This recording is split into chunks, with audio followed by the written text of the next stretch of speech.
Hey, Canucks fans, according to Ilya Mikheyev's agent, Dan Milstein, there's a chance that Mikheyev may not be ready, or at least not be 100% ready for the start of the regular season. Now, if this is the case, I hope it's not the case, and maybe it's the agent being cautious in his speak, but if this is the case, it severely puts a dent into Canucks' fortunes, at least to start off the season. And it certainly puts a dent into my line predictions. Not that that's the most important thing, but let's kind of explore this. So Dan Milstein, again, the agent, I think he's the CEO, president of Gold Star Sports, represent a lot of Canucks players, especially the Russian players, including Kuzmenko, including Klimovich, or Belarusian players as well. And he was on Sekeres Price. Really, really fun 20-minute interview. If you have a chance, go look it up on YouTube or listen on the podcast. He was on earlier this week, and it was very entertaining, actually. I enjoyed it a lot. And it was after spending a few minutes talking about Kuzmenko and his training regime in Bali and stuff like that. They spent a few minutes talking about Ilya Mikheyev, and Milstein said this: Ilya is doing great. He's one of the hardest working guys in the business, or one of them. He is the hardest working guy in the business, or one of them. He arrived back to Vancouver last week. He's in great spirits. He's skating. He's working hard. He had a meeting with the doctors in the U.S. that have operated on him, and we expect a full recovery, and hopefully he'll be ready before the start of the season. We expect a full recovery, and hopefully he'll be ready before the start of the season. Now, obviously, I would have loved him to say he is fully recovered and he'll be ready for the start of the season. And even that we might have to take with a bit of grain of salt. But for Milstein to say, and I applaud him for being, for choosing his words carefully. I hope he did. And for not giving us a false hope and guaranteeing that Mikheyev is going to be back 100% stronger than ever. He said, no, we expect a full recovery and hopefully he'll be ready before the start of the season. Now, like I said, it's not the most assuring thing I've ever heard, but I'm not upset. I'm not scared. And coming back from a major knee surgery, of course, it's going to take some time. Remember, Mikheyev got hurt in the first preseason game way back in September a year ago, and then he powered through. He struggled through, and he still played 46 games for the Canucks, getting shut down in late January. And then he had 28 points in those 46 games. So he was almost a 0.6, 0.7 points per game player, which is still pretty good. And I've been talking all season about how a healthy Mikheyev, a fast Mikheyev, a defensively responsible Mikheyev, how that's going to make such a big difference to this Vancouver Canucks team. And I still think of course, I still stand by that. And I can't wait to see him at his full potential. But this is a very serious injury to come back from. I'm sure he's been working his butt off, as Dan Milstein has said, and I have no doubt that he's doing everything he can to be ready for the start of the season. But kudos to him for being so tough and playing through that injury for more than half the season last year. Now, Milstein also said, I keep telling Ilya that this is a marathon, not a sprint. So it's not as important to make sure you get in all the 6-7 preseason games, especially if you're looking at a full 82-game season and hopefully an actual playoff run for this club this season. So you're looking at maybe upwards of potential to play 85, 90, 95 games if the Canucks make the playoffs.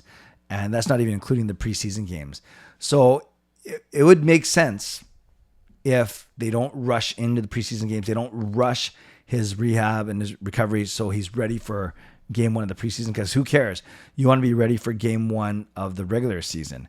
So maybe Mikheyev doesn't start training camp at full speed. Maybe he has a couple maintenance days inside a training camp, or maybe he only plays a couple of the preseason games. Whatever it is, I'm sure the Canucks coaches are going to work with their training staff, are going to work with doctors, are going to work with Mikheyev himself to figure out what is the best gradual. It sounds like he's a kindergarten student. What's the best gradual entry for Mikheyev back to this roster, back to this lineup? So, I'm not fear-mongering here. I'm not trying to scare anyone, but I did want to share what Dan Milstein shared with Sekeres Price, that hopefully Mikheyev will be ready to start the season. Now, if he's not, like we said, we either ease him in or he comes in a little bit later once he's more fully recovered. So let's say that Mikheyev, I guess we can look at it the two ways. If Mikheyev does not start the season on the roster, then and if you put him on injury reserve, well, it's got to be LTIR to get cap relief. But then let's not even worry about cap right now. Let's just talk about the ramifications. I keep talking about Mikheyev playing with PD and Kuzmenko on the top line, and then everything trickles down from there. But if Mikheyev doesn't play at all, then I think you put Beauvillier or Besser, but probably Beauvillier up there with Kuzmenko and PD. He had a decent run with them at the end of last season. Then your second line is probably something like Miller, Besser, and one of Garland or Höglander or even DiGiuseppe. Then the third, let's just say it's the All-American line of Miller, Besser, and Garland, just for discussion purposes. Then your third line could be something like Suter with Höglander and DiGiuseppe, and then your fourth line something like Bluger with Joshua on Podkolzin. And Podkolzin, that doesn't even include guys like Pearson or Studnicka or Neil Zaman in that lineup. So that's how I could see the Canucks run with no Mikheyev. If Mikheyev, for whatever reason, cannot start the season, you could go PD, Kuzmenko, Beauvillier. You can go Miller, Besser, Garland, then Suter between Höglander and DiGiuseppe, and then a fourth line of Bluger, Joshua, and Podkolzin with Studnicka, Pearson, Aman being among your extras. If Mikheyev does play, and I'm not sure if it makes any sense not to play him on the top line, or maybe even if he's not 100%, maybe, or even if he was 100%, maybe Rick Tocchet wasn't going to play Mikheyev on the top line. I know that's my wish, but I know many people out there are saying, no, start him on the second or third line. So maybe you still go PD, Kuzmenko, Beauvillier. Then maybe Mikheyev's on your second line with Besser and Miller, or maybe actually I could see him starting off on the third line with Suter. That could be a really good defensive shutdown type line. So maybe you go PD, Kuzmenko, Beauvillier. You still go Miller, Besser, Garland, and now your third line is Suter with Mikheyev and Höglander, or DiGiuseppe. That would be interesting. And then one of DiGiuseppe or Höglander gets shoved down to the fourth line, competing with Podkolzin to go play alongside Joshua and Bluger. So as you can see, the Mikheyev effect does have an important trickle-down effect on the rest of the team, the rest of the lineup, especially the forwards. And if he's at 100%, I still want him on the top line with PD and Kuzmenko. Brings a dynamic of speed, of defensive tenacity. I think it's really, really good. But even if he is 100%, or if not, and he plays, I could see him being used on the second or third line.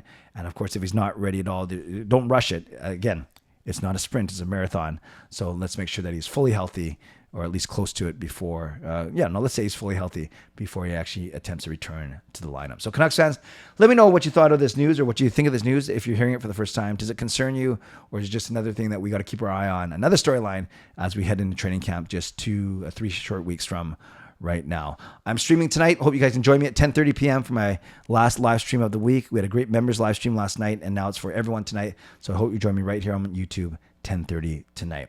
As always, shout out to my sponsors, Advanced City Experts Real Estate, Perform and Transform, Personal Training, Weight Loss. Thank you, legendary Lucas Gates, legendary Carol Bovenlander, legendary Andrew Chang, Hall of Fame and franchise members as well. And thanks to all of you for all of your support, for subscribing, for watching. Always appreciate you.